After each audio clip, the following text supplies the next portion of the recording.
episode of the Chokeslam Wrestling Report. I am your host, the Ultimate One. I'm coming to you live from New York City, and today we're going to be talking about what happened during the week last week. The Jim Cornette situation where he made a racist comment. He ended up resigning from NWA. The Kelly Klein situation where she supposedly they fired her, then they said she wasn't fired, and that they were not going to resign her. And Ring of Honor can deserve and does not deserve this, and they're in trouble if they are losing Kelly Klein because the women's division is the worst right now. And the new Intercontinental Belt that they actually showed on Friday, the new Intercontinental Belt. I guess WWE is being petty again about their belts. But let's start off with the situation that happened on Tuesday with Jim Cornette and his pretty much his antics. Like always, he's been to me, he's always been a racist type of commentator. He always got something to say. He has used the N-word in the past, and a lot of people were like, "Oh, but why?" And everybody getting offended that the N-word is used in rap music and blah blah blah. But that's not the point. The point is, here's a man from Kentucky, a white man using the N-word, and what he said a couple of weeks ago, actually not a couple of weeks ago, even though it was taped, was that Trevor Murdoch was the toughest wrestler alive, that he would drive a motorcycle with a bucket of chicken in his back and drive it all the way to Ethiopia. Come on. And people did not get offended about this. This is retarded. I mean, to me, it's just nonsense how you allow this guy to come into a promotion when you already knew his history, and you win and allow him to be the commentator to the to your NWA Power. Now, I'm not a big fan of NWA Power because I've been saying this since the summertime or whenever it started, and I wasn't too crazy about it because they were trying to bring back the 1980s style of the 1980s TBS type, where going solely back in the 80s. We're not in the 80s, and I knew Cornette had something to do with this. I'm sure he went to Billy Corgan and David Laguna and said, "Hey, why don't we do this? We're gonna bring a crowd."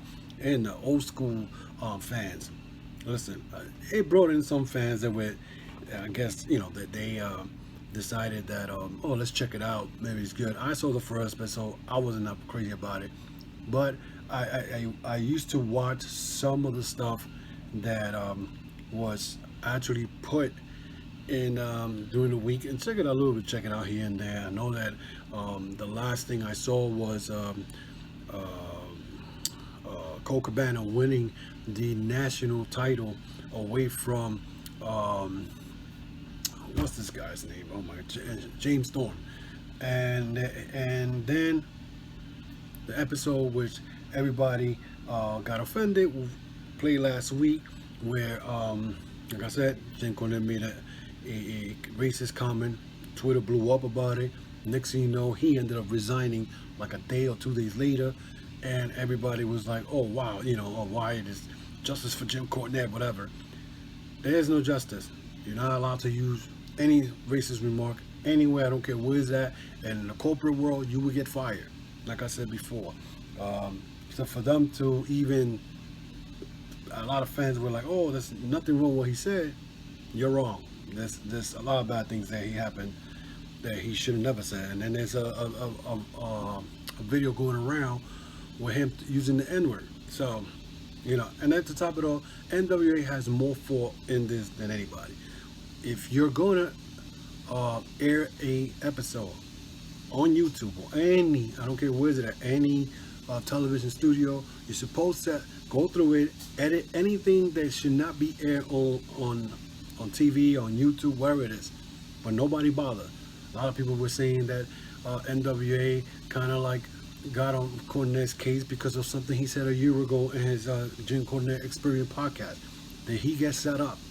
Whether he got set up or not, he got caught saying a racist statement, and he no longer works for NWA. So with that being said, what's gonna happen? I even saw on Twitter somebody say, "Oh, AEW should pick him up." AEW don't need him. He bashes AEW all the time. So what would we even bring him in for? What they will bring him in for? It makes no sense. Anyway, the Ring of Honor, as you all know, you guys heard about Kelly Klein. Supposedly she got, I believe, fired, or they're not gonna, um, you know, they're not gonna re-sign her back. I think her contract ends at the end of the year. Ring of Honor right now is in so much trouble. Um, but it says right now, I'm reading here, it says that yesterday came out that current Ring of Honor Women's Champion, Kelly Klein, wouldn't be getting resigned by the promotion despite being injured with a concussion and only making $20,000 per year. Are you kidding me? 20,000? I make more than her? That's ridiculous. For a year with the company. Now, Newsweek has a great article talking to Klein, 5 other current and former Ring of Honor contractors about the organization. One consequential play is that the organization doesn't take the health of their talent seriously.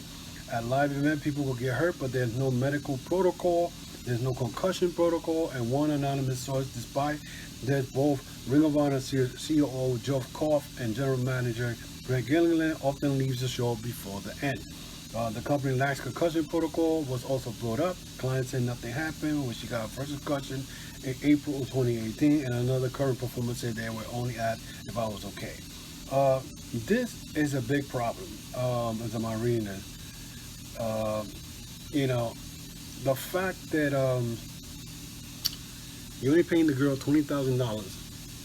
There's no protocol, concussion protocol. The owners leave before the end of the show. Somebody could get hurt. So basically, what you're telling me is that you don't care for the health of the promotions, and that's just why. Now you got to ask this question: why the Elite SCU left Ring of Honor? What's because of that? Who knows? But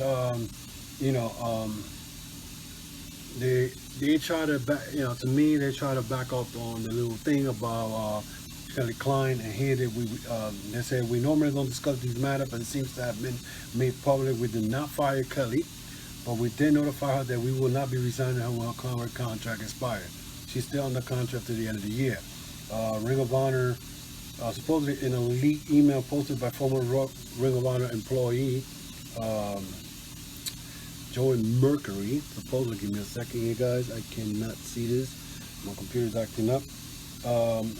Supposedly, according to Joey Mercury, it was revealed that the company said Klein had breached her contract agreement, some kind by sharing confidential document email with another contractor who used the material to defame and slander the company and one of its key officers, Greg Gilliland. You also use your social media presence to help this contractor Twitter account gain traction and to validate his claim. Supposedly, Ring of Honor got exposed, and probably Joe Mercury was working with them, and things didn't work out with Joe Mercury. Mercury pretty much blasting them out.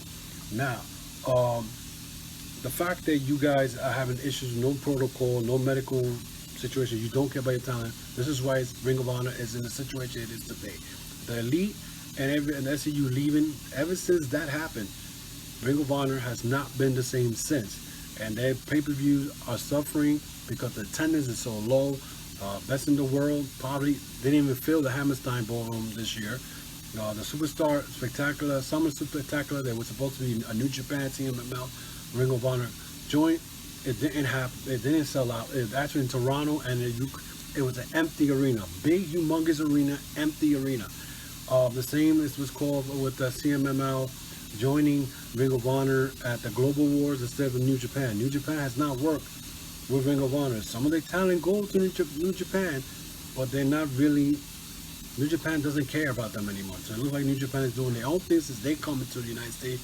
And if they come to the United States and have their own New Japan USA, Ring of Honor is done. That's all I can say. They're better off.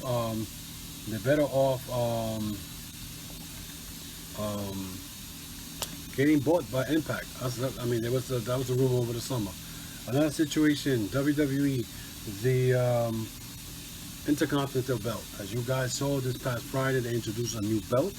But we all know it's WWE being petty because the white strap Intercontinental Belt was bought by Cody, and now Cody's no longer with WWE. Yes, you guys know he's the EP for AEW. So now WWE being petty they went in and brought out a title. But it's well known, I was one of the first one to notice that the new Intercontinental Belt looks like the Progress World title. It looks like exactly. The only difference is the Intercontinental Belt. It has two globes on the side from the buckle, and the side buckles are square. If you look at the Progress World title, it looks almost identical to the Intercontinental Belt, but different style.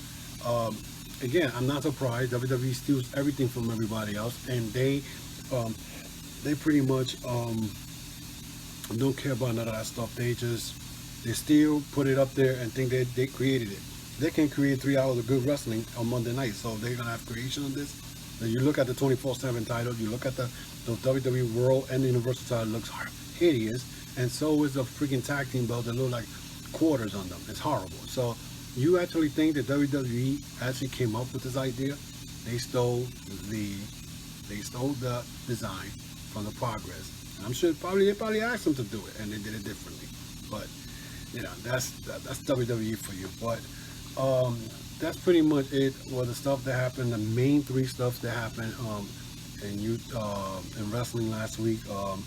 Hopefully, the situation with Ring of Honor, they in trouble. That's how 2020 is not looking good for them at all. The Jim Cornette situation, I hope he disappears. Don't come back. And the Intercontinental Belt, I hope, even though it's a new belt, I hope they redesign the rest of those titles and make it much better. Get rid of the Universal Belt that looks horrible. The World title, they change it up, bring back the World title the way it was back in the day with the Stone Cold era. So with the Wing, it was the best title ever in WWE history. If they could do that, it'll be good for the fans. The fans will like it. One other thought: WWE talent has been bashing fans. Corey Graves has been going online and bashing fans and bullying fans. And there was a tweet going around retweeting that to Vince McMahon and Stephanie to do something about this because hey, they're the one always pretty much promoting be a star, the bullying stuff, but yet your talent is bullying everybody. That includes Seth Rollins, Charlotte, Becky Lynch, Rusev, all these guys don't like what the fans say, they're bullying them, and that's what they do. But anyway, I'm done here. It's great to be online.